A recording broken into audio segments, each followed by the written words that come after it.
know why it always turns off. Fuck, I gotta take a shit. As soon as I hit fucking go live, I gotta take a shit, of course, man. I still gotta set up my green screen too. It's just. Oh, fuck.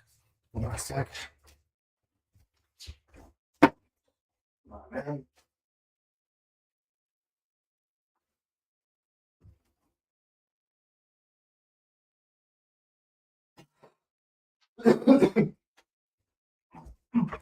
Man, I swear to God, if I had a penny for every time I'd like smacked my fucking microphone or smacked my leg off of fucking something, I'd be a fucking trillionaire.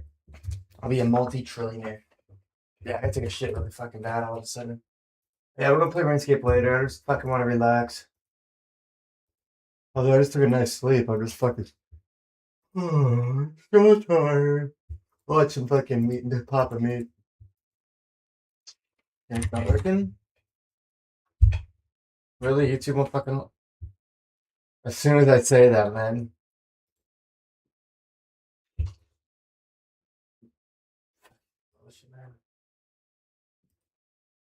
Yeah, dude, it's something that this is the biggest fucking trick I've ever fucking found out in fucking life. If something's not working or not going your way or fucking like if some fucking like say if my microphone breaks, if you complain, it's 99% of the time it's going to fix it. It's going to fix it a lot more better than a fucking tool will. It's fucking pathetic. Maybe it's just because I was cursed and like it's just part of my fucking punishment for being cursed. Just eternal bullshit. Yeah, I fixed way more shit just by cleaning them with fucking power tools. What the fuck? What's over here?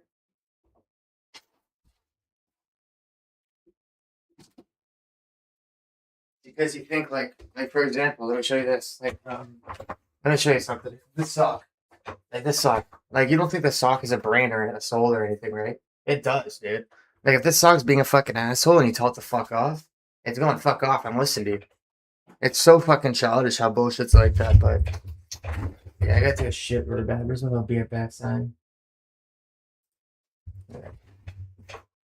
Well, it won't be 3 minutes because all my shits are like explosive diarrhea, so they just come out within seconds. Ugh. Yeah, guys, you can look at my analytics. What YouTuber show you the fucking analytics every day, dude? Peak concurrent viewers, yeah, right, dude. Wait, it said zero. It said one fucking viewer before. Now it says three. I want to see the quality of this, dude. If it turned out good.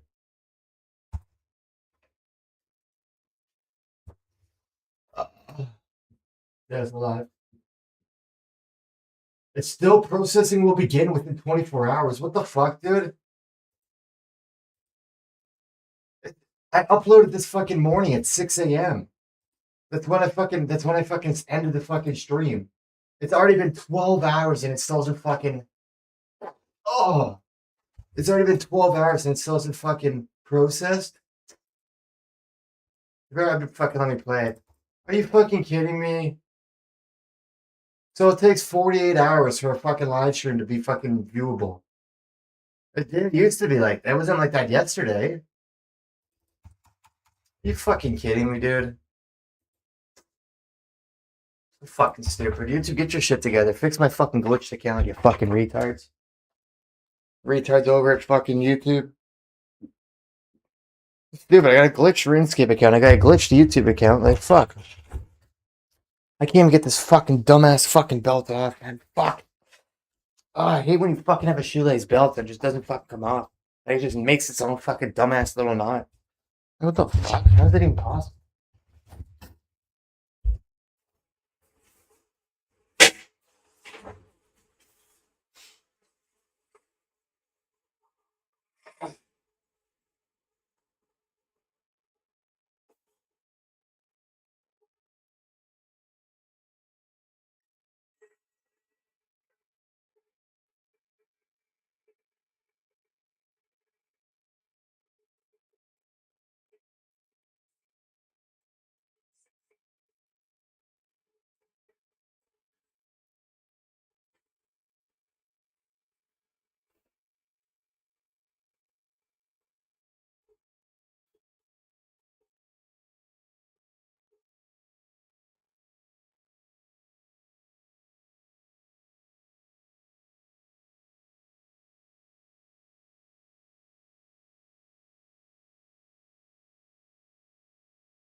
Huge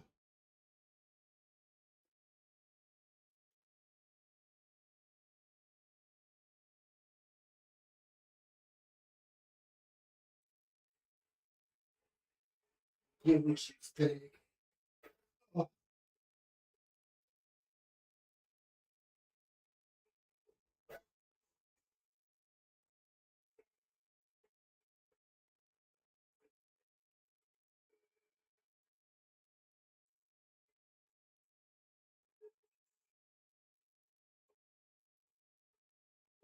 Turn back time. Bro.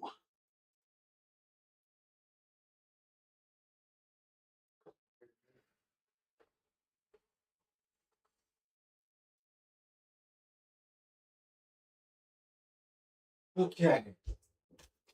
Okay, Chad. Get together here. Yeah, I'm gonna stream RuneScape all fucking night because I don't have to work till tomorrow night at 9 p.m. So we'll just stream all day tomorrow and all night tonight.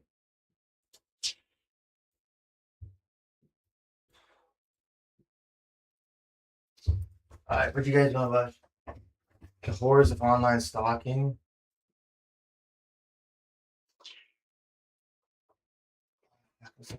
This came from fucking outside.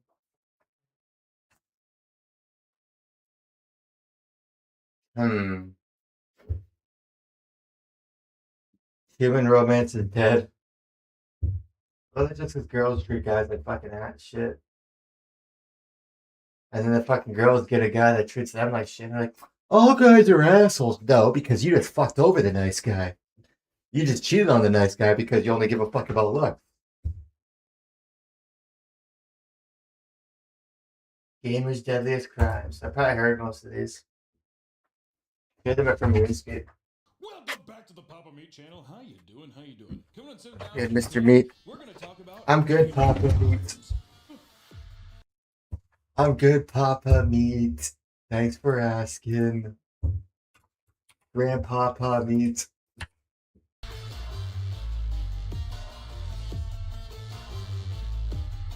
Autistic and ready to fuck. Is that what it should say? Autistic and ready to fuck. I don't think it said that, but. See if that's gonna come back and haunt me someday. Cut that. Don't put that in. We've all gotten a little too invested in a video game here and there, but perhaps you've blurted out a word you shouldn't say. Is that fucking Black? Is that fucking Black? The old PS2 game? That kind of looks like fucking Black. Video game here and there. Like everybody got the game somehow, and it was like a fucking demo. It was like a black. It's called Black, and it's like the casing was like the fucking cover was like all like bullet shells.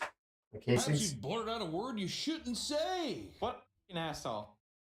You threw a controller, which I want to say, if your toxic trait is that you smash a gaming controller when in a fit of rage, that person's gonna kill somebody. Some people can calm down pretty quickly and move on after some gamer rage, right? While others take that anger and use it to do unspeakable things. It turns out that there are many ridiculous and even gruesome. That looks like the type of guy. That looks like the type of guy that'd be a fucking. It turns out GT fucking role player, dude. Or his fucking ski mask in his fucking house. Yeah, it looks like a guy that'd be fucking a GTA role player. There are many ridiculous and even gruesome crimes that take place in the world of video games. You might be surprised at just how much things can escalate in the heat of the moment. And trust me, we've talked about our fair share. Is it a type of online e-dater? The League video, and I guess that was pretty much it. We talked about it a little bit.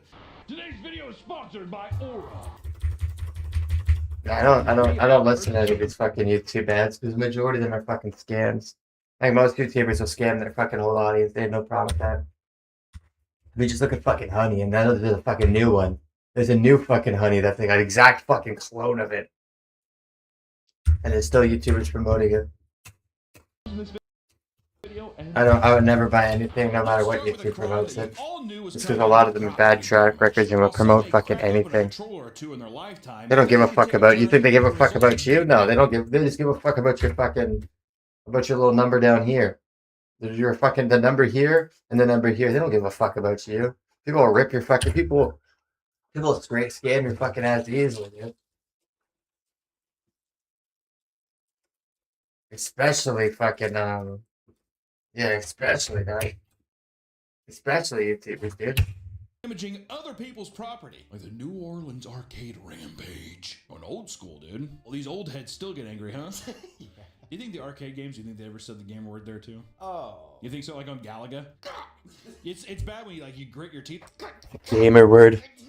That kind of thing. I can't see someone's yelling the gamer word over Galaga, dude. Maybe Gauntlet Legends. Maybe. You know. It's a gamer word, fuck. Arcade games aren't well, maybe if it's a versus game. I say aren't competitive enough, sir. I've seen some people get fucking down on Pac-Man and shit, dude. For high school, fuck, I man. Came up there with the number and everything. In 2021, a new customer at Sea Cave Arcade and Bar that referred to himself as the Wolf had given himself a reputation. Also, that guy definitely says the game word. If you referred to yourself as the Wolf, I think you let a couple vowels slip. I'm just gonna say, does that make sense? I don't think so. It doesn't matter. Referred to himself as the Wolf and had given himself a reputation of being rude to other patrons and making them uncomfortable in general because he once again referred to himself as the Wolf. This time, during the weekly tournament, every Sunday, he had brought along a price tag gun. He had been messing around with it all day, putting stickers all over expensive vintage arcade cabinets. The owner, Judah Lee, was sick of the disrespect, so he returned his entry fee and asked him to leave. In response, Wolf looked at him and asked if he was interested in dying.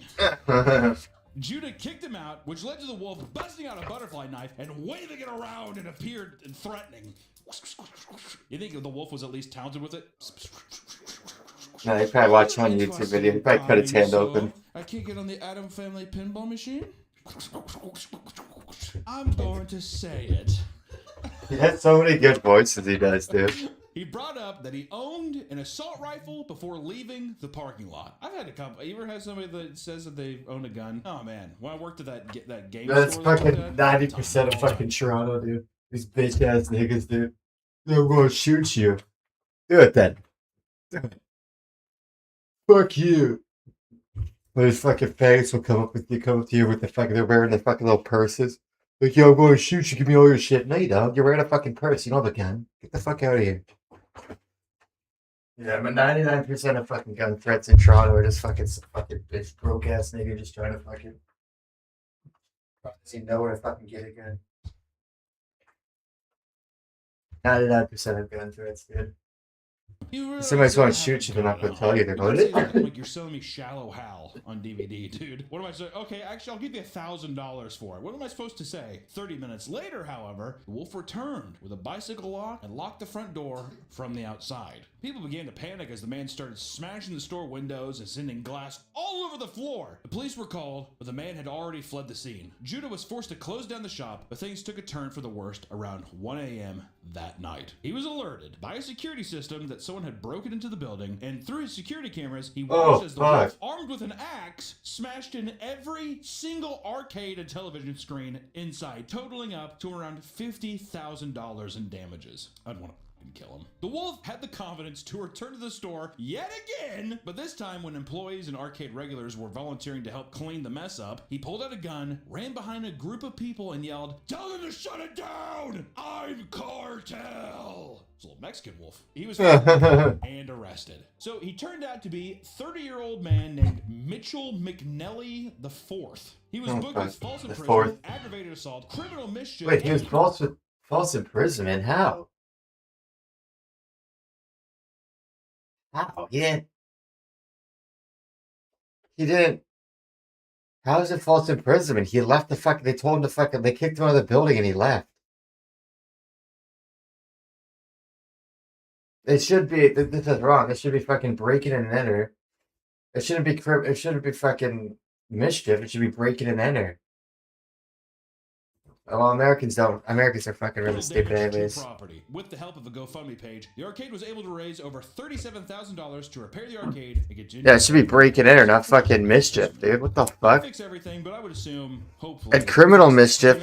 And so putting criminal in front of something means you do it like more than once. Like you do it constantly. Like it's like serial, right? Like criminal stalking would be like you stalk somebody fucking a lot of fucking times, right?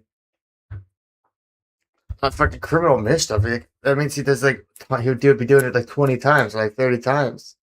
It'd be break and enter. The most. That's the thing with arcade cabinets and pinball machines. Such a lost art form. The cool kind of like cabinets that were made, the lighting systems that goes on with it, the hand art too, yeah. Do. And sick. As people became more and more connected online, we've seen higher rates of romantic relationships birthed through video games. Not all of them end well, like the Maple Story divorce that led to virtual murder. Holy fuck. Maple Story. I used to play that back in the day. I only played it a little bit though. Massively popular. Oh, I didn't know there's PvP. Oh, that's not PvP. From South Korea. Did you ever play Maple Story? I don't know what Yeah. Maple Story is. Bullshit, everyone's played it, dude. In the game, players can get married and even It's a hockey game. based on how long the two of them had stayed together. Damn, dude. Oh, thanks, Right, Kurt. 10 years together. Thanks, buddy. The game also allows couples to get a divorce, something a 43-year-old woman from Tokyo was suddenly hit with out of nowhere from her 33-year-old virtual husband. She had one day to find out that she was no longer able to access the couple chat and was ghosted everywhere. Harley Quinn. Oh shit, big fan, dude. Was that? Big fan. Massive fan, actually, dude. Stuff though. Yeah. Harley Quinn. Big fan, I dude. believe that Maple Story thing. That was a long relationship. This enraged the woman as she decided. My older brother is James Franco. You might know him if you work in Hollywood too. Relationship. She had gotten just his joking. login credentials, and she used this to log I in. wouldn't stream. I'd be fucking rich as hell. I wouldn't need to When the stream. man realized she had tampered with his account, he called the police. They took this very seriously and arresting her on charges of illegally accessing a computer and manipulating electronic data. She was even detained and held 620 miles away from her home. It's so What the fuck? Try to hear that again. What? Stuff though. Yeah. At 44 years old, you better believe that Maple Story thing. That was a long relationship. This enraged the woman as she decided to enact her revenge by tampering with his account. At one point in their relationship, she had gotten his login credentials and she used this to log in and quickly delete the character he had been playing for years. When the man realized she had tampered with his account, he called the police. They took this very seriously. Yeah, that's arresting her on counted as- charges of illegally accessing a computer and manipulating electronic data. Yeah, if your account still counts as property. Like if somebody steals your RuneScape account, you can fucking call the police. Yeah, it's still fucking theft because it's your property. Even detained and held Even if it's digital. 20 miles away from her home. It's so specific. What the? They flew her. Yeah, they put her in the like Hannibal Lecter mask and like flew her ass into a different country. When investigated by police, she admitted to her. So if somebody ever hacks stating, your RuneScape account, call the police. Don't talk to Jagex, call the police. That made me so angry. Is that what a Japanese This is woman sounds technically a like? crime with theft and tampering with computers. That did. She risked up to 5 years in prison or a fine of up to $5,000. 5 years for hacking? The final result of this case. Did he even spend 5 years on his fucking? Yeah, they paid. She paid. Did he spend and even still fucking locked her 5 up. years on his account? Oh, wait, that's crazy. Wait, hold on. 5 years in prison or a $5,000 fine? I'd pay the $5,000. I would donate plasma. I don't. There's no way I would lose 5 years of my fucking life. Not all crimes are committed by game consumers. Sometimes game developers can unknowingly help commit a crime. This was the case of the EA brass knuckle. Hope it's loud enough for you guys. It's so bad, dude. Because in 2009, EA released the Godfather 2 game. Remember that? Show some footage of it. What I think he's planning. And I'm gonna need more muscle. Another soldier. I agree. What'd you say during that game when you were playing it?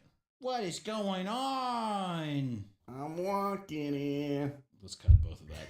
As part of its promotion, companies were sent press kits that included a pair of golden brass. Nice, I got a pair of knuckles. silver ones, but they're like real too. they're like art. Plastic or It's not something. It's like- like no, they gotta be real. They knowingly sent out weapons to people who, in some cases, were not allowed to own them in their state. Pretty sure brass knuckles are illegal in like I would say the majority of states. They're illegal everywhere unless they're art. It's like having a giant. You're allowed to have them if they're art. What? I'm just. What? They have to be like hung on a wall or like in a case.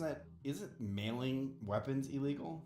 I think if you, because you can mail guns, but it has to go to like an armory and you have to like sign and pick it up and all that stuff. But yeah, I don't think you can just send like a gun through UPS.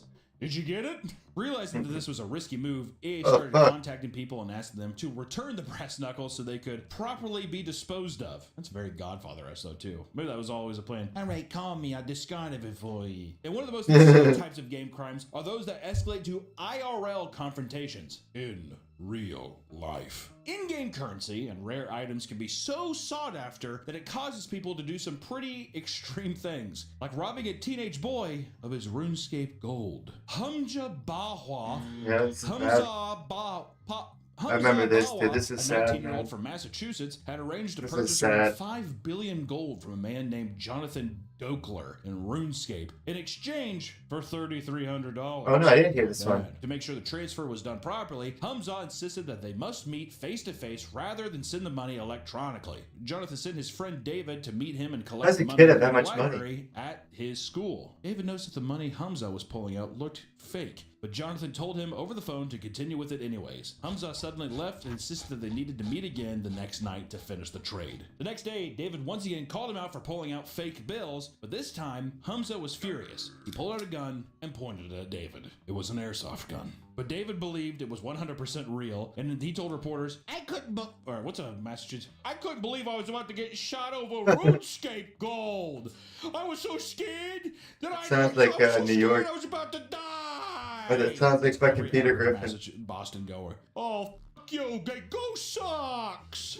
I told my buddy, I'm not getting shot over fucking electronic gold. It's not the best impression, but David was told to call Jonathan and say that the money was accepted. Terrified, David was forced to comply, leading to 4.7 billion RuneScape coins being sent to Hamza for free. Surveillance footage of the interaction led to his immediate arrest, and when he was charged with second-degree robbery and grand larceny, he faced up to 15 years in jail. Somehow, this isn't the first time an IRL RuneScape robbery took place, because in 2007, 2 teens robbed a young boy of his rare RuneScape items. A 13-year-old child from the Netherlands who had been playing the game for a long time slowly acquired an assortment of valuable RuneScape items. While biking home, the victim was approached by the 2 teens and was forced to go to one of their homes with them. After being forced to give up his RuneScape money and valuable items. I saved the children. Priestler, the village is free. Priestler, I slayed the priest. Priestler, I saved the village. Priestler, Priestler, I saved the children. Priestler, I slayed the priest. Told he would be killed for not complying. What a Chad, dude. I don't give a f. Show me how stab me, motherfucker. I'm not giving you shit. He eventually gave them what they wanted, and was thrown out of the house. After reporting the crime, the 2 teens were quickly arrested and charged with theft and assault. In the end, they were sentenced to 144 years of community service. I changed my kick to Priest Slayer. You're gonna have to do community service until you fucking die? Is that how they roll in the Netherlands? You're going to have to do this until you die. Oh yeah, we got a new last dono. Got a new last dono. Let me see what it was. It was this morning when I was doing my fucking walking to work stream.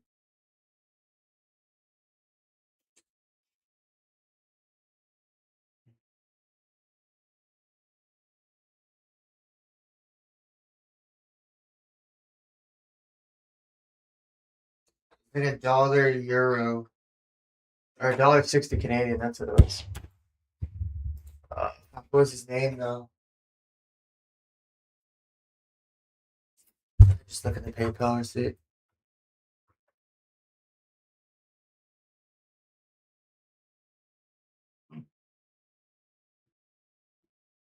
Sam the Samurai.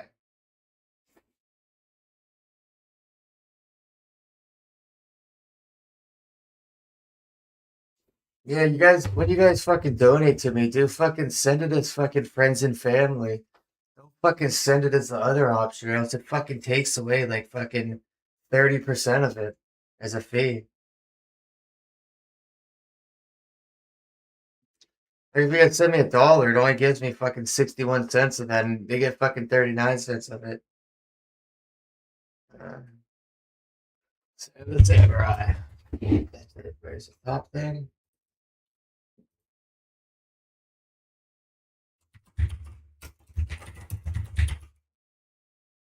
Oh, is that it's just oh nice, dude. Samurais are pretty cool, man.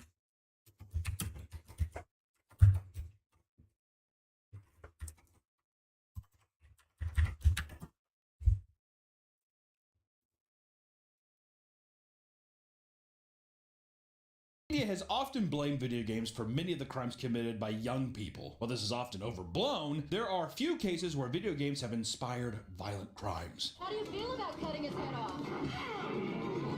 Games like GTA inspired one man to go on a wild joyride in Alabama. Zachary Burgess, a 20-year-old student at Auburn University, went on a chaotic crime spree. Zachary started his night by stealing someone's parked truck while they were still in it, forcing them to the passenger seat. The woman was held hostage as Zachary started driving erratically in the parking lot. During his joyride, he slammed into 9 vehicles. He eventually hopped out and fled the scene, but was eventually arrested and charged with kidnapping and 9 counts of hit and run. Allegedly, he told an officer that he was curious what it was like to play Grand Theft Auto for real. Are we stretching it a bit for the video? Yeah.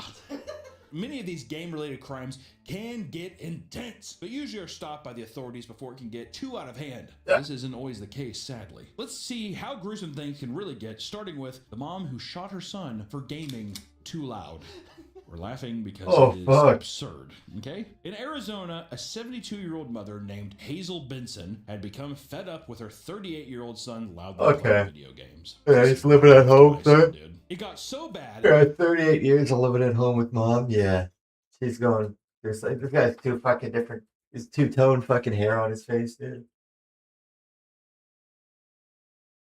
Yeah, you can't live with your mom. She called the police and asked them to come over to make him stop. After they started arguing about it, the son tried to go on a walk to cool off. Upon returning home, he found that Hazel was blocking him from entering the home. But according to the documents, he charged toward her with, quote, his hands and fist at his waistline. Hazel felt threatened by this, so she pulled out her gun and shot him in the stomach. When police arrived, they found her son bleeding on the ground. Hazel admitted to shooting her son and dumping her firearm in a nearby canal. She was Robert De Niro and the Irishman. Oh, goddamn. She was charged with aggravated assault, disorderly conduct, and discharge of a firearm within city limits. And fucking throwing away evidence, dude. And fucking tamper with evidence, or fucking doing something for throwing the fucking gun in a ravine. Like, what the fuck, dude? Is not charged for that? Life-threatening. Also, does feel so. You feel threatened? Word. Maybe that's a disorderly conduct. Yeah. It was an excuse because she's just like, he'll never leave. And then she wanted to boom in his stomach. Also, ditching it in the canal. That's another thing. I'll just throw it in the river. Also, bitch is probably senile. 72 years old. Old bird's cuckoo for Cocoa Puffs for sure. You know what I mean? Fucking shooting their kid and throwing the fucking gun in the fucking water. Off, Ratchet! And you sit there and she just like looks at her around. When you're playing games online, it's normal to encounter some infuriating players. Some take the harassment so seriously, they make their life's mission to ruin their lives. In New Jersey, 20-year-old Edward Kane traveled to another player's house to enact his revenge. Edward was playing an online MMORPG called Arcade with another. Oh, I remember this shit, dude. Arcade was sick back in the day. Got pretty heated, and this prompted him to attempt hurting him in Arcade real was life. sick, He was somehow dude. able to acquire his home address, which was all the way in Florida, and Edward told his mom he was seeing a friend before flying to Florida and taking an Uber to a local store to buy fucking hammer. He then arrives at the man's home at 2 a.m., which already happened to be unlocked. He waited for the man to leave his bedroom before Edward lunged forward and smacked him on the head with the hammer. They started wrestling with each other as the victim's stepfather came to help. While Edward was restrained, the police were called, arriving at the home covered in blood, dude. The victim went to the hospital to receive staples in his head, while Edward was arrested by the police. He tried to explain himself to investigators by saying that the victim was doing a lot more than he's a bad staples. person online. That's the quote. When the suspect was asked why he did what he did, the suspect stated that he is a bad person online. Edward was charged with attempted second-degree murder and Fair armed enough. burglary. Unfortunately, IRL confrontations like this don't always end with a couple staples in the head. In one horrific case, a gamer swatted another player, leading to his death. Which swatting is like the cringiest thing to come out of the internet. Like probably one of the worst things. I hate swatting. How is the swatting thing? Like not blaming. Oh, cringe means bad. By at this point in time, That's what cringe fucking meant for so long, but cringe means bad. I thought cringe means like awkward or fucking like weird. That's what I thought, dude. But I'm not. I'm in my 30s. I'm not one of these young ass kids that say fucking cringe, right? So I don't really fucking know. Cringe means bad. Okay. Was there not some kind of like protocol for people like abusing the system? 19-year-old Casey S. Viner was playing Call of Duty with a random player. They had gotten into a heated argument after Casey was team killed. He threatened to swat the man, who responded by giving him his home address and said, "Oh, please try some shit." So Casey told his friend Tyler to make the call, which he did. If this wasn't insane enough, the guy consented to it, even man. the man's current residence. The man used to live there, what but a it was pussy. now the home of a 28-year-old man named Andrew Finch, who had nothing to do with the altercation altogether. The police thought that they were entering a hostile situation, being told that the man in the home had already put a bullet in an innocent father's head and was now holding the rest of the family hostage. That's fun. Andrew noticed that a SWAT team was surrounding his house, and upon exiting the front door, an officer fired at him for not raising his arms in the air as directed. Andrew was taken to the hospital, but ultimately passed away. Investigators tracked down the people responsible, who admitted to the false report. Tyler had also admitted that he had done this on multiple occasions, with one instance involving bomb threats made to schools, What a fucking malls, idiot. TV Keep your stations, mouth and shut, the dude. FCC Oh my headquarters God. in Washington. Barris was sentenced to 20 years in prison, while Casey received 15 months, as well as a 2-year ban from video games after his sentence. 20 years even, I just feel like that should be like a life in prison thing. Also, you're admitting that you've done this multiple times and it's resulted. If you kill someone in a way, like in that reckless of a way, to me, it only makes sense if you're in prison forever. The person that falsely called the thing in that resulted in a death, to me, hang him. Yeah. You know what? Hang him upside down and just have all the blood go to his head, and that's how he dies. Yeah, when they bring back death penalty, dude, jails. If you give people life in jail, jails just fill up. They hang you upside down, put a cut in your neck. And They give drain you fucking of the people blood. who've been in there for 20 years and we're gonna be in silence. there for this and that Always goes death back to penalty. Japan with you, doesn't it? Everything we do. This boy needs some Japanese pussy bad, dude. Just like the Japanese did it. Have you heard of that? In Wisconsin, a 10-year-old child killed his mom over a VR headset. The child, Noah Mantate, had been dealing with mental health issues Noah for some time, Mantate? to the point where his mother started putting cameras up around the house in order to keep an eye on him. Sounds like the start of a horror movie, doesn't it? Yeah, he's been having some weird issues, so it's like her doing the found footage thing where she's like setting up the camera and he's just like standing in the corner. This was due to his various violent acts. What? Like the time he attempted to fill a balloon with flammable liquid and ended up starting a fire in their home. Psychopath. Okay, so instead of cameras, hang him upside down, put the little thing in his...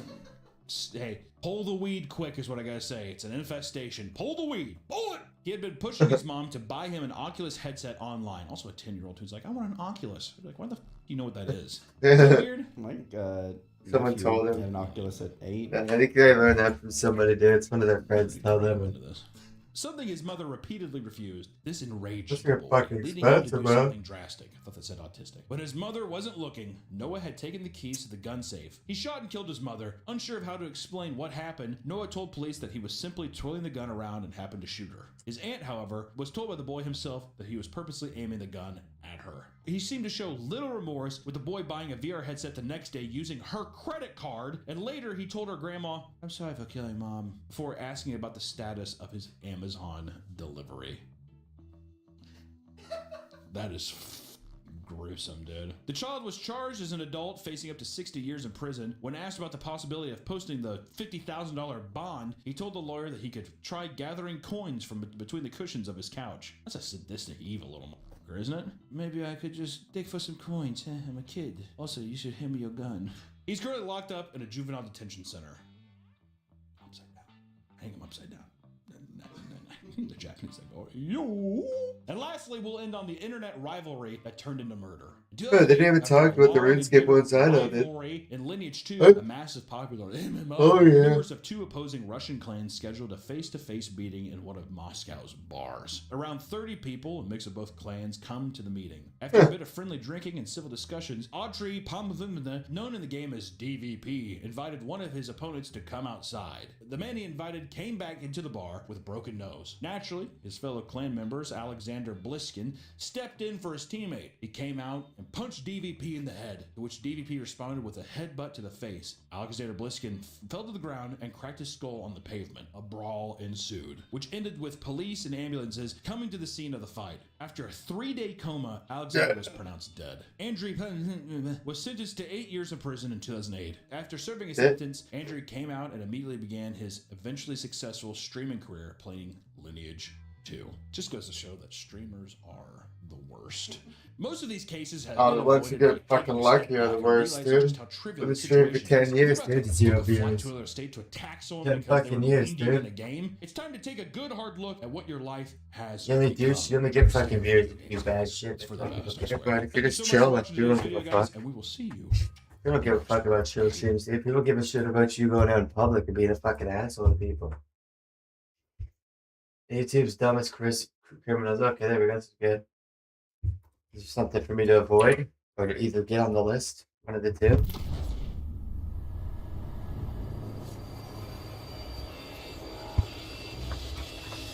Welcome back to the papameat channel. How you doing? How you doing? Come on in and sit on down because today we're doing anything for views. Good to be home. Anything.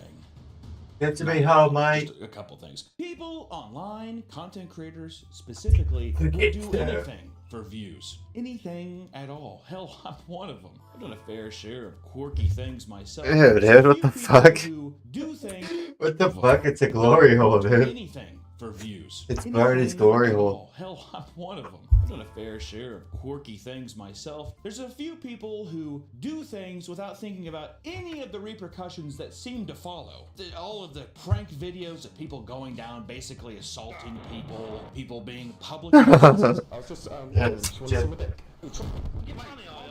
Or getting your buddies together and faking a museum heist. Little bomb threat. Bomb detonation countdown successfully started.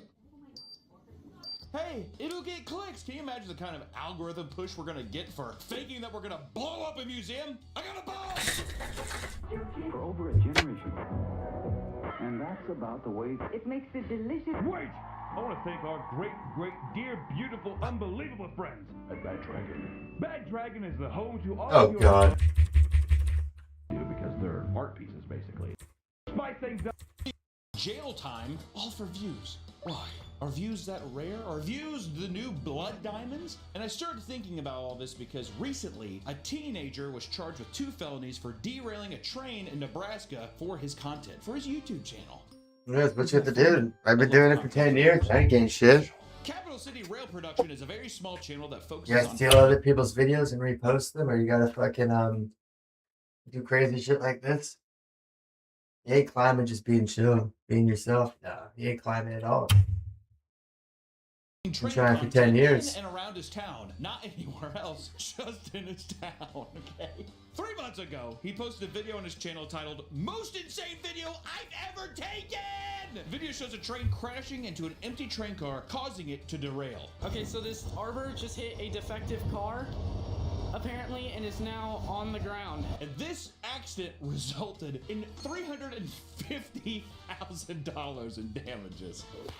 If you're a small boy in Nebraska filming train content, that's a lot of money. The owner of the channel claims he just so happened to witness the accident while filming, but when investigators questioned how the incident could have occurred, the YouTuber responded with, Well, obviously a switch was turned the wrong way. which made everybody extremely suspicious towards that guy. Authorities later went through the surveillance video from the area and discovered his vehicle and a lone driver traveling around the area before the derailment. Which the switch box he's talking about, which is causing so much suspicion, is hidden. So it's like, how would you have known where the switch box was, and how would you have known that it was switched the wrong way? Which led him to be a prime suspect, probably the only suspect, and he is now awaiting trial, but he can pay a fine of $15,000 and up to 7 years in prison for each felony count that they charge him with. Are views worth it? I don't know. It made me think, what are some of the other stupid things people have been sent to prison for their content? And that's what we're going to find out today in the beautiful true crime world of YouTube content creation. I don't know, throw up a thing there. Which first up on our list, we have Trevor Jacob. You might not know his name, but you know what this guy has done. Trevor Jacob is a 30-year-old American former Olympian, pilot, and YouTuber. They crashed the fucking plane. 24th, 2021 of his plane engine failing and him having to parachute out in order to survive, which is pretty crazy. On first glance, you're just like, holy shit, that's insane. Is he alive? I hope he's alive. And then you quickly realize when you see the video that this is all orchestrated and that he just jumped out of the plane and is just going to send it into a mountain. So you could say to yourself, well, no one's there or whatever. But God forbid, what if something went wrong? What if there was people it's so bad for there's so nature, many variables dude. of why this is so stupid and dangerous. What if he hit the one camper? That's what I mean. It's what or the one guy hiking. What a beautiful day. I finally got to the top. Oh shit. Upon going viral, the video immediately raised suspicions. Trevor claimed he was spreading his dead friend's Bring ashes some over weed. Los Padres National Forest, but things just simply weren't adding up. The first red flag brings was some that weed. Trevor was already wearing a parachute at the start of the video. Don't get me wrong, I'm a paranoid flyer as well, but I doubt every pilot is just wearing a parachute bag. It is not typical for a pilot to wear a parachute unless they are going to engage in high-risk activities, such as jumping out from the plane at the get-go. If you're a skydiver, you're probably going to be wearing a little backpack. He also claimed in the video that he always wears a parachute on his flight, but this is a lie. There's never been a parachute backpack on him. Come on, Trevor, what the f are you thinking? He also had several GoPros attached to the plane to capture every single angle of the flight. There were a total of 4 cameras, one in the cockpit, one on the tail end of the plane, as well as one on the front wing. And lastly, he had a selfie stick that he used as he was free falling from the sky. You gotta get those angles. Every person flying off just has 25 cameras on their plane. I will say the tail angle looks pretty cool. All of the footage looks sick. The footage is amazing, but it's so funny to try to wheel it back as like, I was just spreading my dead friend's ashes, man. Like, why would you need a selfie stick for that? And it's been a fucking sandwich bag. Gotta send him that MP4 to heaven, dude. I miss you, bro. You know his friend died? How did his friend die? Basically, he died falling. He died from falling from a high... But that almost feels disrespectful to the friend, if I'm being completely honest. Throwing him from the plane. Being in a plane and dumping their ashes just feels like kicking a person while they're down. But the biggest red flag was that he immediately jumped out of the plane once the engine stalled. They even train you for that. They train you for if the engine stalls, how you can land. So for him to be like, uh-oh, and then just immediately jump out, which also he doesn't even say uh-oh. It looks like a Red Bull event. It looks like him just like, he's like getting ready and he's like, okay, I'm ready to jump. Jacob made no attempt to restart the engine or contact air traffic control. Many veteran pilots also noted that he could have coasted the plane to safety in an attempt to land the plane, but instead his first thought was to just abandon ship. Yeah. Some people even noticed that he had a fire extinguisher in his pants. How do I know he's just not an ultimate prepper, dude? He's like, okay, if I catch fire, I will be able to put myself out. And the whole reason why he did this entire stunt is so he could get a lot of views on his Ridge Wallet advertisement, which is why I want to thank today's sponsor. No, I'm just joking. Ridge Wallet. The FAA concluded that Jacob intentionally crashed a plane in order to make a Hey, viral video, never buy which worked Ridge as the Wallet, video dude. currently Never has. buy your own wallet. You're supposed to get wallets as a gift. I got my last wallet from my buddy who's in the army. I don't know where the fuck it is though. Oh, right here. It's like blue camo. It's pretty sick. Like blue and gray camo. You probably can't see it though. Yeah, I never bought a wallet, dude. I always got them as gifts. Almost 5 million views. Like, why don't you buy a wallet? You put money in there. Got hurt, all Right? that stuff. I mean, come You're on. supposed to get it as a gift from someone else, so you put your money in there. For reckless operation of an aircraft and intentional misrepresentation during the investigation. Jacob lied to investigators saying he did not know where the wreckage was. Even though in the video, he clearly gets to the wreck. I don't know where the wreck's at, okay? How did you get the footage, Jacob? Well... And in May of 2023, Jacob pleaded guilty and was sentenced to 6 months in federal prison. That's not too bad. I mean, 6 months of your life. That's not bad for probably a couple 20 grand or whatever he made. Happy note. I probably made more than that. Did get his piloting license back. You can't fault the guy who knew how to get the fucking plane up there. But don't be surprised if a plane is hurled into your fucking house like a Japanese warplane during World War II. Next up on the list, we're gonna have a guy's name who I'm definitely gonna mispronounce, so I apologize. Kanghu Ren. I wish I was more worldly. 19-year-old Spanish YouTuber Kanghu Ren filmed himself giving toothpaste-filled Oreos to a homeless man as a prank in 2017. Brush your teeth, bro. The video showed Ren replacing the cream of the Oreos with toothpaste and resealing the packaging before giving it as a snack to George L., who's the homeless man. He paid the man 20 euros and made light of the situation by saying, "This will help clean his teeth." I don't think he has cleaned them since he became poor. That's a direct quote. This resulted in George vomiting after eating the cookie, so he pressed charges against Wren. He must have been scarfing down those cookies, dude. He's a homeless guy. Why wouldn't you? If somebody gave me one of those little fucking, like, gas station packs of Oreos, oh, dude, they don't stand a chance. Wren was charged with violating the moral integrity of George and endangering his health. During the court case, it was revealed that Wren had previously tried to compensate George with an additional 300 euros in an attempt to avoid legal issues, but George declined the offer. Dude, I gave you $300 more. Just calm down. He's like, no, no. No! He's like, dude, it's 300 euros. Just come on. You're making a big fucking deal about this. In his defense, Mr. Wren said that the video was just a bad joke, for which he had later sought to make amends. He quote says this: I do things to mount a show. People like what is morbid. This is like some like H.H. Holmes kind of quote, whatever. People love to see the darker side of humanity. He was found guilty and sentenced to 15 months in prison. And additionally, he was ordered to pay 20,000 euros in compensation to the victim.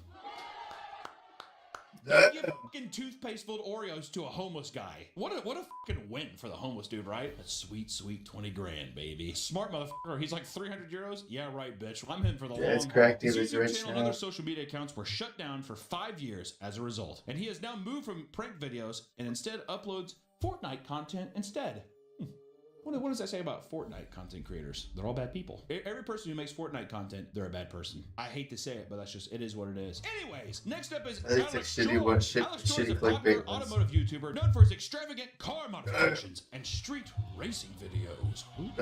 And on July 4th, 2023, Alex posted an 11-minute video titled Destroying a Lamborghini with Fireworks. The video was filmed on the El Mirage dry lake bed in San Bernardino County and features women in a helicopter shooting off fireworks at a Lamborghini. Sounds awesome. I mean, don't get me wrong. On paper, this sounds sick. On paper, that sounds sick. Titties like, Alex Shore's YouTube channel.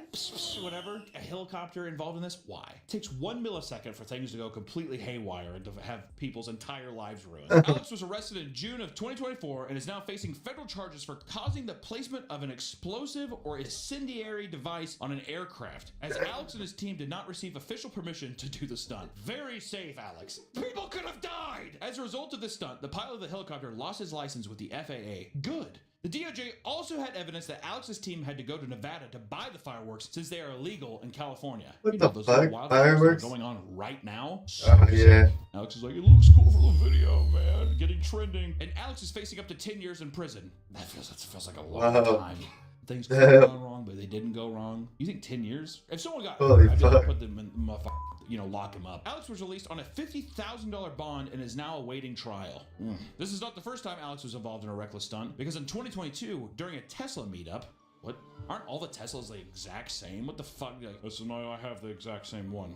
That's awesome. Alex was involved with an incident where someone jumped a Tesla 10 feet in the air and crashed it into 2 parked cars. He's such a tiny, like, dweeb-looking man. It's like, you mind if I do some badass pranks for you hoes? Alex states he was not responsible for the stunt and did not condone such reckless behavior. I happened to record it and I uploaded it because I was sick, but I don't condone that behavior. So I put it up on my YouTube channel because it's a big sign. People, don't do that. You don't do this. Next up, we have Jason Miller and Rommel Henry. I'm just telling people not to do it. The TGF Bros. I didn't say it in the video, but their high energy and often reckless videos. Nothing's clickbait on this channel. This is the day where I'll probably commit tax fraud. Wow. Their content ranges from dangerous stunts and pranks. Oh, to bizarre challenges. Some of their most famous stunts includes casting themselves in Jello mold, extreme crocodile dentist, and burying themselves in cement. My claustrophobic. I had to do the face mask for the Dagon mask we did. I was like seriously like having a panic attack. The guy's like, it's gonna be fine, don't worry. And I'm like, but we're here to talk about the time they cemented Jay's head in a microwave back in 2017. What the fuck? There's not a thought going through these fucking people's heads. They cemented his head in a microwave? They used a microwave as a mold for a cement cast around his head. How was no one along the way like, what if we didn't? They used breathing tubes to ensure that he could breathe while they filled the microwave with quick drying plaster. The cement will hit all around my head. I can breathe perfectly fine through this. Side note, a 16-year-old girl lost most of her hand when casting her hand in plaster because it causes a chemical reaction. It's just no bueno. And now you're going to cast your head in it in a microwave. Don't worry, it has tubes, dude. Can you breathe? It's tubes, bro. It's good. Pluster heats up and will burn your skin. It's good stuff. Put it on your face. As the plaster begins to set, Jay was unable to move his head, and it became harder to breathe through the air tube. So panic began to set in. His head's not coming out. Oh thing is my so God. heavy. For over an hour, his friends tried various techniques to try and free him, but they were unsuccessful. So they ended up calling the fire department. So he has a heated microwave stuck to his head. I know this sounds like a prank call, but he was trying to film a YouTube video. Oh my God. Unironically, this is like my hell. It took another hour for 5 firefighters and 2 paramedics to dismantle the microwave and free Jay's head. 2 hours, or probably even longer because of the setup time. Let's just say 3. 3 hours stuck. The fire department made a tweet saying, seriously unimpressed. Frowny face. That feels inappropriate as well. We should probably tweet about this. But this is just the tip of the iceberg for Jay and Rommel. Fucking idiots. They uploaded a video titled Extreme Driving Test, which featured the 2 recklessly driving, crashing into parked cars, and flipping their vehicles. 2 years later, they both pleaded guilty to reckless driving and were each fined $1,000. Which is just a slap on the wrist for these content creators. They haven't posted on the channel since October 2nd, 2022. Maybe this little thing scared them, and they're just like, I'm not gonna know more. Which maybe the slap on the wrist was enough. Nah, they're enjoying all the money. YouTube boxer. Jay's now a YouTube boxer? Thank God. YouTube boxing is awesome. Next up, we have the Stokes twins. God, they're handsome. Twin YouTubers Alan and Alex Stokes are known for their prank videos and Mr. Beast style challenge content. So you know they're making stuff for children. In August 2020, they were arrested after filming themselves staging a fake bank robbery in Irvine, California. I heard about this. Seriously, it comes that content creators are so stupid. Where they're like, what if we just went to a bank and we acted like we were robbing? People got really scared, and then at the end we could be like, just kidding, we're the Stokes twins. Just kidding, dude. It's a prank, bro. That's probably how it'll go. Sure, yeah, okay, let's do it. The prank occurred in October 2019 and involved the 2 dressing up all in black, wearing ski masks, and carrying large duffel bags as they pretended to run away after robbing a bank. That's hilarious. During the prank, they would ask bystanders for clothes and items to disguise themselves. You know where the nearest bank is at? Which kind? Just like a bank where I can make like a large withdrawal. That's okay, I'll just go find out myself. Alright, thank you. Once again, really funny. They eventually called an Uber driver as their getaway vehicle, but the driver was not in on the prank and refused to drive away. Not fun. Okay, can I just take this away? The bystanders promptly called the police, and when they arrived, they held the twins and the Uber driver at gunpoint. That's awesome. Thanks for the Uber driver involved. I'm sure that's going to be great for him. Definitely no trauma. Just a prank, bro. It's just a prank. Luckily, the situation de-escalated and the police let the driver go and issued the twins with a warning. How? With all of that, you know what I mean? Like, come on. But this did not stop them. Of course it didn't. As they decided to film the prank again on the same day, right after being released from the police. Castrate these men. Do not let them reproduce. The twins were charged with false imprisonment before making a plea deal, which dropped the charges to just a misdemeanor. You think they slipped some YouTube money? Oh yeah, definitely. Or they probably have rich parents or some shit. During the trial, their attorney claimed the twins couldn't be guilty of the charges as they had called the non-emergency line to warn the authorities of their prank. What the fuck? That's valid. Yeah, I'm planning on robbing a bank today. Okay, let's go. And they were only sentenced to 160 hours of community service and 1 year of probation. I am so mad. Public prank that gets about 15 police officers in the area hauling butt over here because you guys are pulling up mass. This is seriously one where I'm like, they need to spend time in a federal prison. I mean, they could have got that guy killed. Exactly. If the guy who threw a plane into a mountain where no one was at got 6 months in prison, the person who had somebody at gunpoint, which is much more deadly. Next up, we have the very infamous and dare say one of my favorite YouTubers, J Station. Shout out Nerd. Oh, fuck. Jason Ethier, aka J Station, is a popular YouTuber known for his clickbait prank content. Hey, what's nerd? What's And nerd? dare say at gunpoint, which is much more deadly. What the f? Next up, we have the very infamous and dare say one of my favorite YouTubers, J Station. Shout out Nerd City. Jason Ethier, aka J Station, is a popular YouTuber known for his clickbait prank content. And fake 3 AM challenges. If you haven't seen Nerd City, he did an entire expose on J Station about how he steals content, all this stuff. Nerd City, amazing channel. If you haven't seen it, go fucking check it out. That series rules. In 2020, he announced that his girlfriend, Alexia Morano, What's up, family? Welcome back to Anything Alexia. No. Oh, God. Had been killed by a drunk driver. He's a great guy. Oh, J Station. He made a series of videos mourning her death, visiting the crash site, and even talking to her spirit with a Ouija board. if you believe that shit. The thing about J Station is his audience it's good. is all It's from like even something from as Toronto. comical or as like cartoonish as like talking to her through a Ouija board. I don't think children are that savvy enough to know that it's not real. Turns out she wasn't dead at all! And this was an attempt to increase subscriber numbers by exploiting the death of his girlfriend. In a video titled, Alexia Moreno, the truth about her, Jason apologized. Yeah, last time I heard about him is fucking working in construction. And gain even more followers. This is the hell we What live else in the on fuck this is earth. doing now, In the dude? same video, he also claimed that Alexia was in on the hoax and how she is now accusing him of assault with a weapon. So maybe he was predicting her death? I don't know. I don't know what J Station's mind is. She cites a specific incident where he threw an iPhone at her eye and another time where he pushed her down when she didn't do exactly what he wanted her to do. He was arrested on February 3rd, 2019, and YouTube demonetized his channel for faking his girlfriend's death and for the assault charges. That was the afterthought. They're like, we don't care if you slap her around, but you can't pretend she's dead. It's just either do it or don't. All right? YouTube policy. Thank you. And lastly, we have Mona Lisa Perez and Pedro Ruiz. And guess what, guys? It's another YouTube prank channel. I mean, are prank channels onto something or what?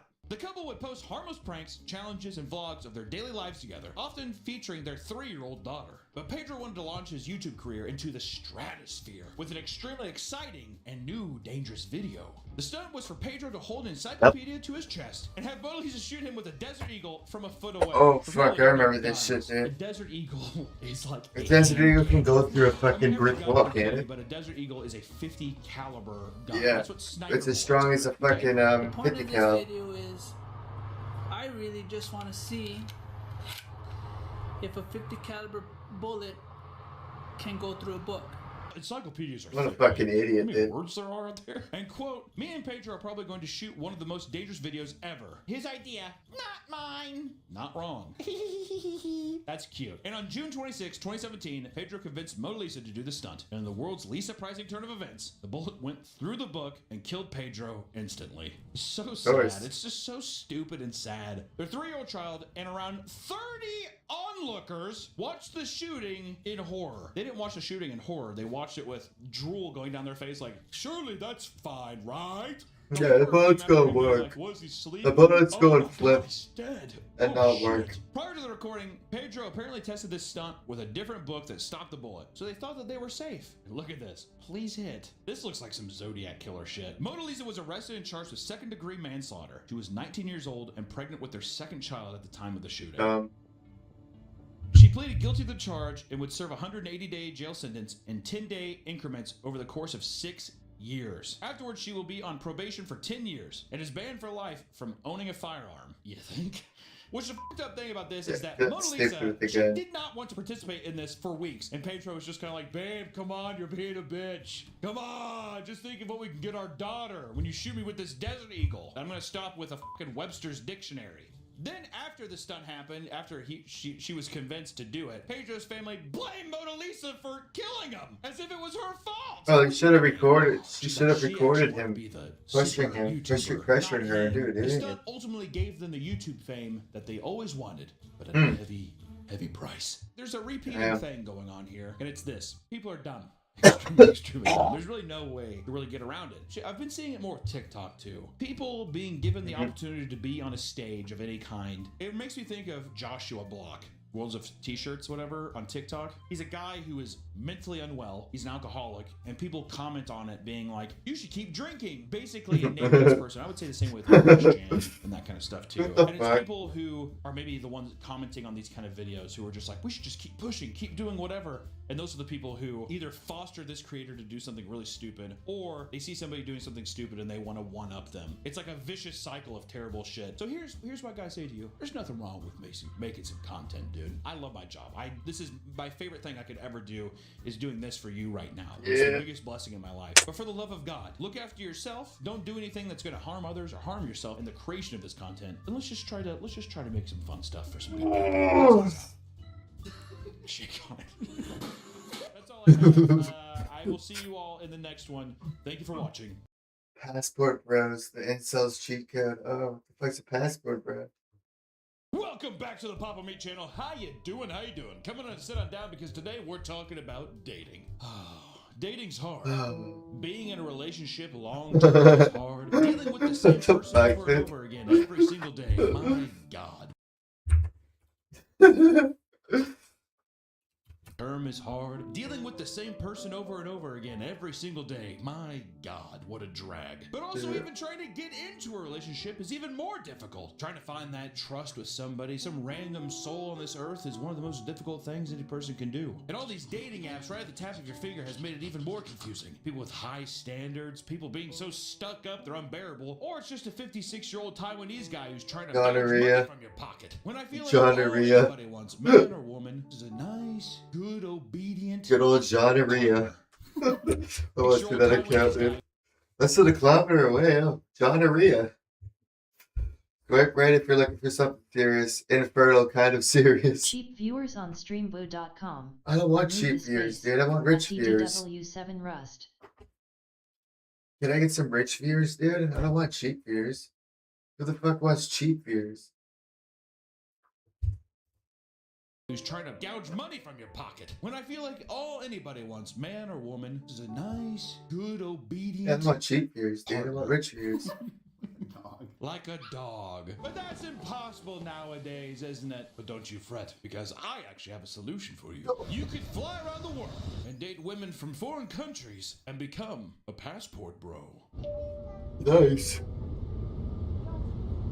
The concept of Western men going to foreign countries strictly for dating is not new. Mail order brides were a big thing starting in the 60s up until even the label for dating is not new. Mail order price tag. $79,000 for a wife through Matrimony Bureau for only $5. Thousands have jumped at for opportunities offered by WW Chin. Rich husbands as well. Fees paid for introductions to mythical mates. Stock pictures stirred hearts of many victims, as did also love and letters written by agents of rated concern. The fuck? brides were a big thing starting in the 60s up until even the late 90s. Man, I wish I could have gotten a mail order bride. I want to see what one of those websites are like. One of the old ones. I bet you there's still some kind of version of it today, but I want a Sears catalog of just beautiful Russian women who just cannot understand me. Extreme language barrier. By the early 2000s, retirees and expats were also traveling to other countries, often engaging romantically with the locals. Hell, I mean, even in World War I and World War II, our boys in blue stationed overseas would get a little frisky with the locals, and then they'd end up having some kids with them. I don't think that they probably went back to take care of the kids, but the concept of men going out and finding themselves a trad wife in foreign lands is nothing new whatsoever. However, the latest iteration of this evolution is called the passport bro. This term describes men who travel to economically poor, conservative countries seeking women with traditional values for dating or marriage. Trad wives, which if you don't know what a trad wife is, then maybe put a little video up of somebody up online to make you want to hate yourself. There they are, trad wife, so sexy. Today's video is sponsored by Magic Spoon. Your child. Oh, I want to see food. Oh, I want to see your magical spin. Country. Some can't find a partner in their own countries, some are seeking more traditional relationships, and some just have a preference for foreign women. I feel like you would be a passport bro. You just want to date Asian women. Is that wrong? I don't think it's wrong. I'm just saying you have a preference. I'm just saying, that's what I'm saying. I feel like you'd want to be a passport bro. You know what? It's dating. You want to make sure it's kind of like a nice suit. Want to make sure it fits. It's good. It's tight. Okay.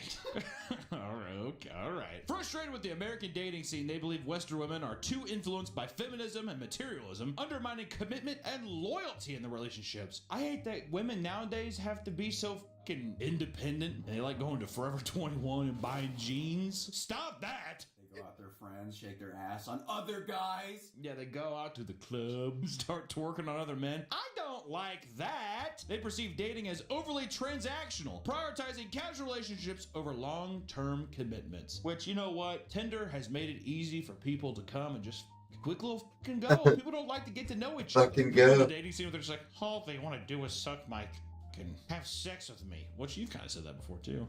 It's boring. You're just like, I don't want a casual hookup. I want a long-term thing. I want to fall in love and break their heart. I want to fall in love and dump them. They also argue that the balance of power in relationships has shifted unfavorably against men. You think that's true? This is what men think.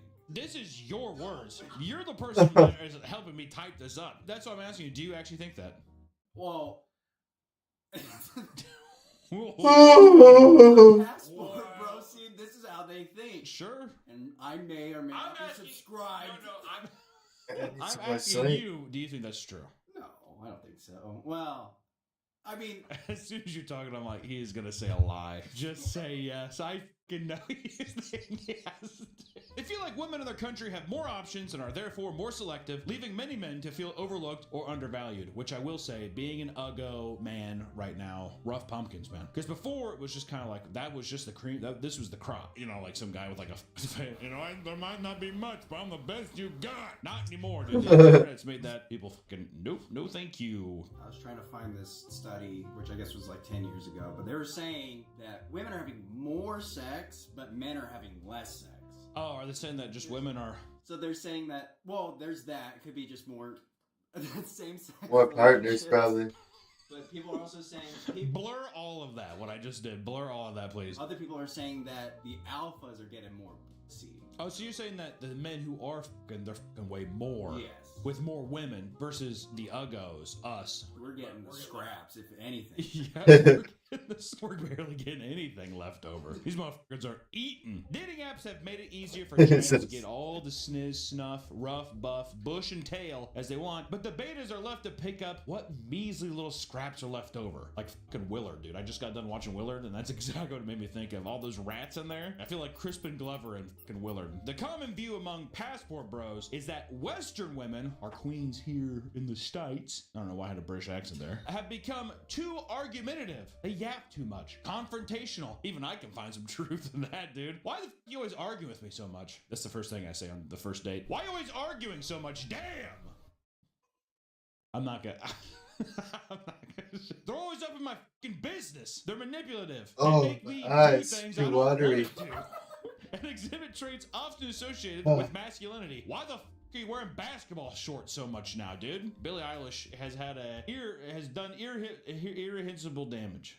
It took me a while to get to that word. Exhibit traits that often associate with masculinity. What the f does that even mean? What that it actually means is that they're more like independent, more aggressive. This is the passport bro mindset, dude. No, sure, man. Oh, and I will say a lot of people, which we gotta really skirt around this. I gotta watch out what I say. A lot of people have been saying that I'm sexist lately, and that is true. No, I'm kidding. To combat these feelings, men are now seeking out women who fit that trad wife lifestyle, traditional wife lifestyle, which I'm pretty sure is just 1950s housewife kind of thing. Yeah. Man goes out to work, comes home, expects a nice cooked meal, clean house, and he's probably like, I don't know, suck my dick, and she's like, okay, whatever, just obedient dog of a woman. Yeah. Which has become increasingly rare in Western countries. So many men have started to look at overseas cultures and countries that embrace the traditional lifestyle they so desire, aka the Asias. God, it's beautiful. The land of the rising sun. Thus, the passport bro lifestyle was born, pushed through the grundle of its... Okay, we can't say that. These are people who want to escape this hell of modern feminism. They want a woman who prioritizes family, marriage, and long-term commitment. I don't see how modern feminism has destroyed that. I still feel like I see that in a lot of places, but I'm gonna still, we need to get this out there. They also want relationships with traditional gender roles. The man is the provider and protector, right? Rock, flag, and eagle. And the woman is the homemaker and nurturer. Daddy want milky. Milk.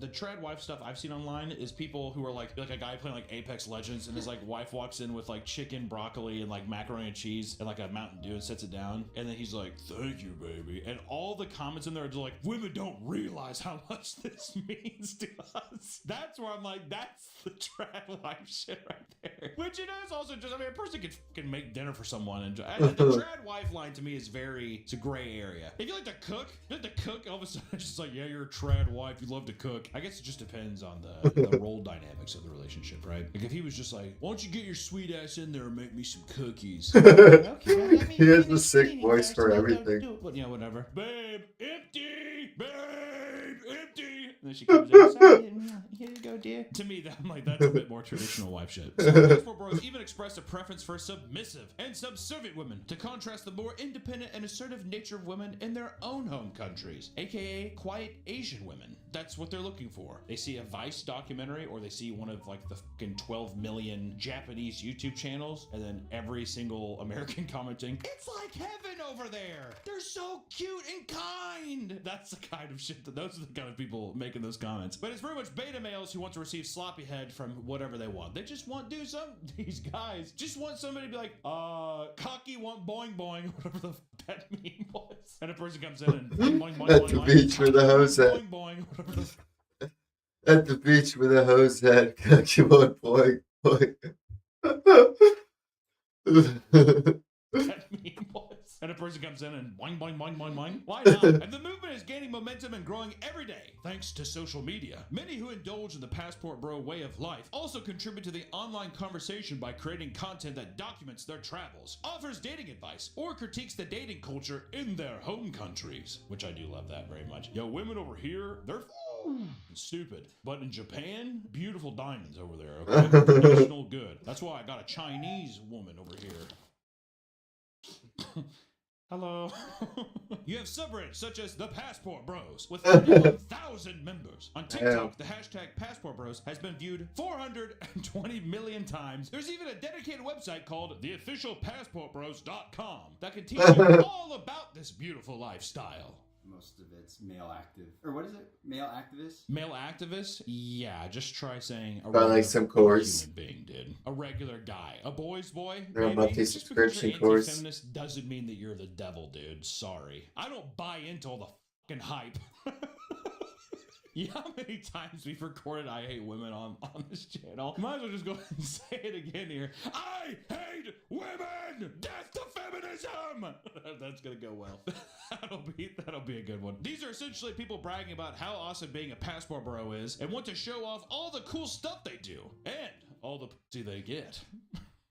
And this lifestyle is even more achievable now, especially since working from home has become a very normal occurrence in the workplace. So you know what? Maybe I can just hop on over to Russia for a little bit because I can still do my IT job from the dark web. Can you imagine logging into work, your work email on the dark web? These men live what they call a digital nomad lifestyle. That's awesome. Where they work remotely in order to fund their travels and go abroad. A digital nomad. Can you imagine like hunter and gatherers in like the Neolithic era being like, there's going to be a thing called a digital nomad. They're like, oh, they pick countries that are poorer than the US so they can stretch their money significantly more than they would be able to back home. One of the biggest cheat codes is that these passport bros make all their income through USD, which is usually always much more significant in value compared to all of these other poor countries. So they're able to flex. They're able to say, ooh, I got cash dollar. I got George Washington on my bill, sweetheart. So now that we know what a passport bro is, why don't we dive into some of the advice that the passport bros give? The first thing to consider when being a passport bro is deciding which country is right for you.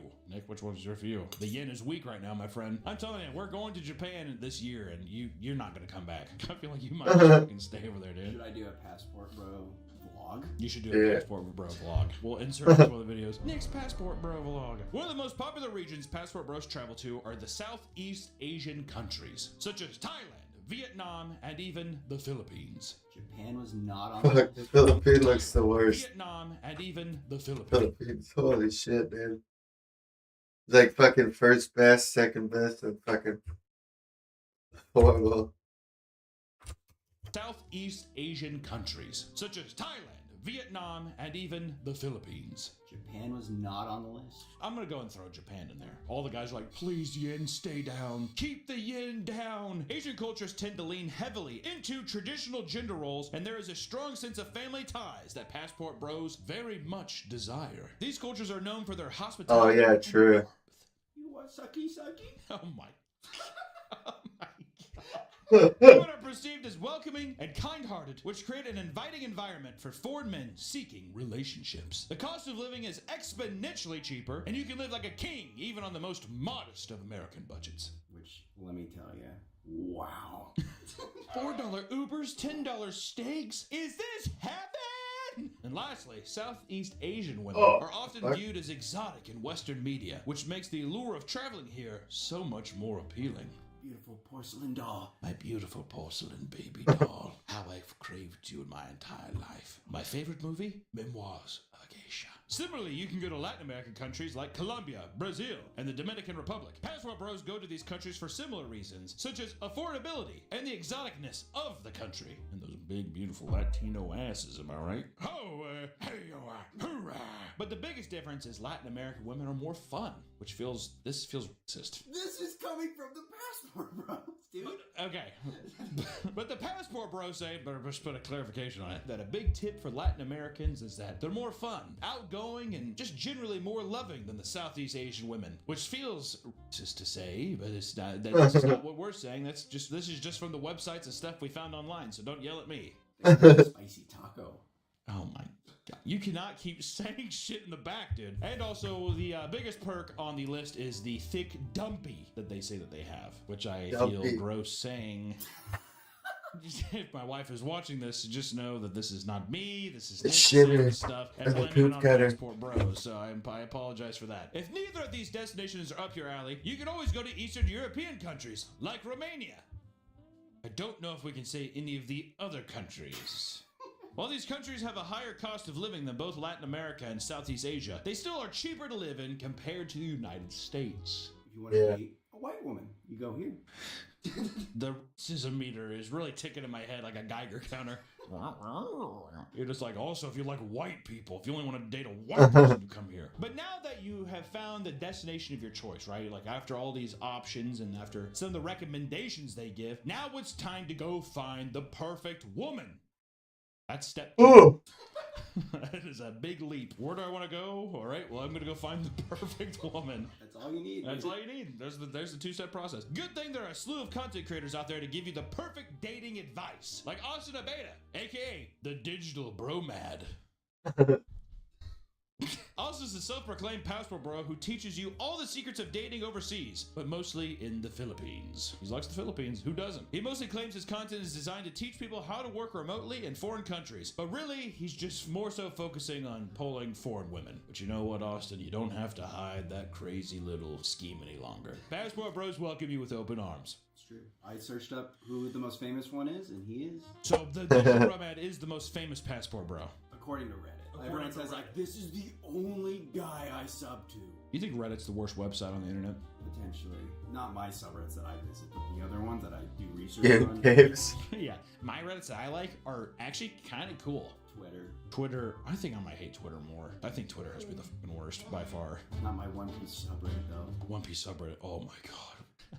Perfect. Oda could do no wrong. Oda could do no wrong. He's probably gonna die of a heart attack soon. I'm just saying statistically that it is not in his favor. Doesn't Shonen Jump, they're like, you have to take a break or you're going to die. And he's like, just let me do a couple more pages. What's the big deal? And he's just like railing cigarettes the whole time. I think when Akira Toriyama died, they said, you take a 2-week break now. Why do I have to do that? But the Digital Bromad does have a 3-step system in becoming a passport bro. And the 3 steps go as followed. 1. The leap of faith. This involves flying to a country of your choosing, downloading all the dating apps, make the connections with the locals. They're going to be your guides and help you explore this brand new world. The 2nd step, be a pioneer. Stand out amongst your friends. Find other passport bros and share notes with each other. Get all the tips and tricks from the bros. And when you meet up, share notes and resources, you could literally rent mansions together. And 3. Stability. Settle down in your favorite place. Learn a new language and live like the rich. Pay people to do chores like folding laundry and making the bed. That way, you have more time to get see. What's weird about so far about learning about passport bros is that they want a trad woman, but it isn't for relationships. It's just so they can Well, that's the hypocrisy of it. Well, that's what I'm saying. The hypocrisy is that, like, oh, these women are so stuck up in the States or whatever. But really, it's just like, oh, they won't f me. I don't like them because they're so, you know, they're a fucking feminist. But then they, like, go over to, like, a Southeast Asian country. And they're like, they could probably settle down or even get married. But instead, they're just like, I don't want to all these girls over here. Yeah, look how rich I am. But the digital brown man also gives you advice on how to pull Asian baddies. Results may vary. Step 1, get a passport. Step 2, fly to the Ninoy Aquino International Airport, Manila. Step 4, invite a local Filipina to the movie, and boom, she steps in. What is this? The entire movie theater is full of high-quality beds? She's shocked. You're shocked. There's a remote. Have her press it. So wait, is he dating this chick? Yeah. Oh, okay. Well, I mean, so the digital bro man did at least settle down with one of his faraway queens. You know what, Austin? Good for you, dude. Show them passport bros that you can get some pussy, but then settle down. What a guy. You think he'd probably do well in the States, right? But he's doing better overseas. Matters, dude. Why settle? Why settle for anything? You also have people like Sam Speaks.dating. He's an American dating coach who moved to Medellin, Colombia. Medellin.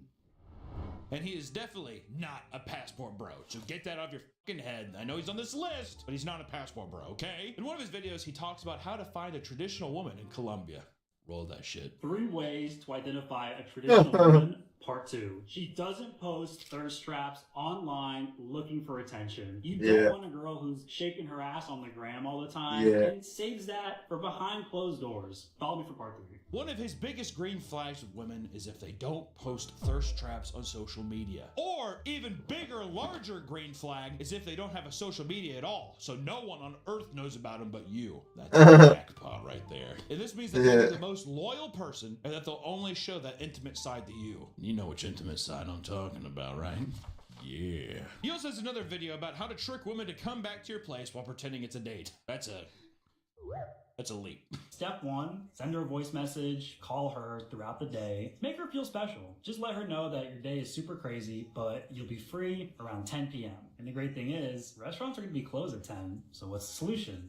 Your place. And just like that, guys, you have her exactly where you want her to be. This was like the fucking dentist system or something like that. So the only place left to go is back to your place. Gotcha, bitch.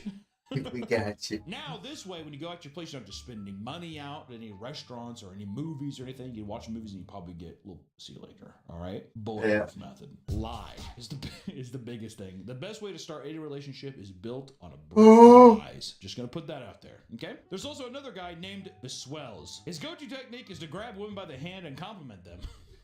That is a bold choice. My God. Here he is making a woman suck her own lollipop. Chupa, chupa. Filipina T is a channel that focuses on giving advice to foreigners traveling to the Philippines. Oh, so this is a woman who's saying like, hey, if you're a man, this is what you need to do when you come here. It's all Filipino stuff, but she focuses a lot on like the traveling aspect. There's a video on like, there's a rise of HIV going on, so be careful. Actually, kind of a fucking helpful tip. I like that. And of course, we have to get to this part of the video. Of course, with all good things, there's gonna be haters. Always haters, dude. Hate, hate, hate. Fuck. People will call you delusional if you think that just traveling to a country automatically means that you're gonna get more pussy. Okay, what? Have you seen the statistics and the facts that we've presented so far? If you go to another country, you're gonna get more pussy. Sorry, liberals. Probably didn't want to hear that, but that's the case, dude. Passport bro, stamp my passport. So yeah, go to passports. Ooh, can you imagine a passport bro open? He's like, yeah, I'm supposed to about to get. The guy in Colombia's like, what? He's like, yeah, no idea how much fucking strange I'm about to tear up here. Go ahead and stamp it. Easy with the stamp, though, easy. One of the big criticisms people say, too, is that us fucking people in the States aren't exotic to these other countries, which to that I would say, who the fuck are you, dude? I'm exotic as hell. I'm like a Mercedes. I'm like a fucking Jaguar, dude. What about your frumpy ass? Oh, you're exotic? I doubt it. In Japan, the locals are calling passport bros losers back home on account of that they probably can't get laid in their own country. Which, you know, it's kind of funny, though. They see all the passport bros and they're like, oh, yeah, all the losers come here to try to like Asian women. It feels like there must be a sect of women who are like, oh, God, you that American guy when he came over. And the guy's like, yeah, she did. It was awesome. And we're in love now. Another criticism is that these men, no matter what age, typically older, I would say older men who have an established career that can go and do this stuff, go out and they usually only typically date women 18 to 25 age range, which is just a little creepy. If you're an older guy doing a little Leo DiCaprio thing, it's just one of those things where it's like, just go after somebody your own age. What are we doing here? But ignoring that fact, a lot of critics argue that passport bros perpetuate harmful stereotypes, exploit economic economic disparities and contribute to cultural insensitivities, as there is a tendency to objectify women from other cultures. The men often reduce women to cultural stereotypes, seeing them as submissive, docile, and more compliant than Western women. It feels like I can immediately see that from some of the shit I see online, dude. Yeah, Asian women are just like so much more quiet and peaceful. How can I get an Asian woman? I've seen shit like that in comment sections all the time. What I wouldn't give to go and get a Japan woman. Not even Japan woman. A Japan woman. People have expressed concerns that God. passport bros view women as commodities to be acquired rather than as an actual equal partner. Pokemon cards. Like Pokemon cards, dude. Like collecting Pokemon. And how dare you say that passport bros love dozens... There's also the economic exploitation that passport bros use in order to get dates and sleep with women. I have big USD dollars. You should just come stay with me tonight, is the criticism, which I would say, you know what, dude? Why don't you stop being such a fucking prude? These men come from wealthier countries and often attract women who are often less financially well off or in poverty. This raises concerns about the authenticity of the relationship, and some would argue that it is all transactional. It's the same thing with the mail order brides. None of the mail order brides actually loved the people. They just want that green card, dude. They want to get that citizenship, which I guess that's a good bill you have to pay somehow. If I had a mail order bride, she would love me for who I am. I saved her.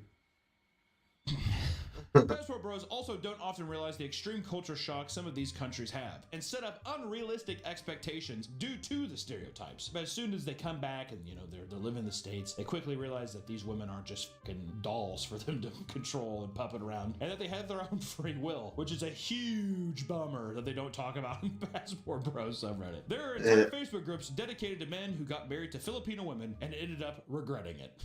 Unhappily married to a Filipina or foreigner help group. I like how it's Matthew Perry. Did he marry a foreigner? Could I be any more vaccinated with that shirt on? I don't know. He's dead now. I don't know what happened. Over 2,000 people in it too. It's so funny. Oh, I want to read this post here. From Brandon Dishman. How many people married a beautiful, young Filipina, only to learn after citizenship was obtained that their every action, reaction, virtually every aspect of their personality was manufactured falsehood, and that you had married a complete stranger? Well, that's odd. Well, I barely knew you to begin with, and I feel like I just don't even know you. That while your heart grew in love for them, their heart grew in resentment for you. That they resented you for every lie they ever had to tell. Lies such as, I love you, and virtually every other utterance of affection while they towed the line towards citizenship. You know, in a lot of ways, too, reading this, first off, it's like, what do you expect? I mean, it is a transactional relationship. That is what it is. But it does make me think that some people are just so delusional or socially awkward that maybe they feel like because of that transactional thing, it is real. That you can actually buy someone's affection in that way, which, I mean, obviously you can't. Affection grows from a place of interest and desire and want. I think that some people are so awkward enough to maybe fully believe that, oh, I could just buy someone's affection. You can buy someone physically, you know, people being like, oh, you know, I'm with this person because he buys me this or whatever, and I can sleep with him just to get that line. But there's no actual affection there, I would imagine. Just resentment. Yeah, and it does become resentful after a while too, because you probably get what you want, and then you're like, oh my god, now I'm stuck with this fucking guy. Something that they don't realize is that in Southeast Asian countries, the woman is the decision maker in the household. Their ideas of a traditional wife don't actually fit what is reality. It's the grass is always greener side of things, right? You think you want this thing, but really you get it, and ooh, I actually just didn't. That's not what I want at all, actually. Also, they think that it's American traditional wife when it's actually different culture traditional. Yeah, they hear a traditional Southeast Asian wife, and they're picturing once again probably the nuclear family, Just wife at home kind of thing, subservient. But these are all just different ideals and different cultures that we're not going to actually look into. We're just going to blindly go in because they're cute. We have another comment here from Vagina MacGyver. I'm in the subreddits for Asian countries and see a lot of bitching and moaning from these American dudes who marry into Japanese, Chinese, and Korean families. These women aren't submissive, and the American women are grossly unprepared for what traditional truly means because they're trying to apply Western culture to a different culture. They think that they want a trad wife, but they have no idea what it consists of in their part because they've been groomed in an individualistic society. I really think these men are Delulu. What is Delulu? I really think these men are Delulu if they think American women are the problem. Well, what do you know, dude? Kidding. For some men, I feel like what they really want is complete and utter control of every aspect of their partner's life. They want to fully be in control. It's like a power kind of struggle thing. I think that's what they really want. They want someone to back in their call, be obsessive over them, and treat them like a god while they get to kind of live like a baby. Which also my wife, that men but we're gonna play RuneScape all a night. relationship with their mom. Okay, you guys can't understand that. Or babies versus men who maybe didn't get along with their parents or along with their mother, are more like independent or like have to clean up after themselves. So that's why I still wear diapers. Which, here's the thing. I think that the passport bro thing has been marginalized by men who are obsessed with just getting pussy because they're basically incels here in America, in the States, and they feel like they know that they can't connect with other women, and it's a social issue. Let's hear a nap. It's play RuneScape when I play RuneScape when I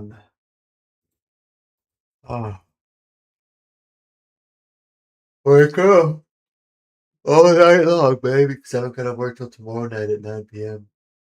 So I gotta fucking sleep now, stay up all night, then tomorrow sleep either during the day, and then wake up and work so I can adjust my sleep schedule like that.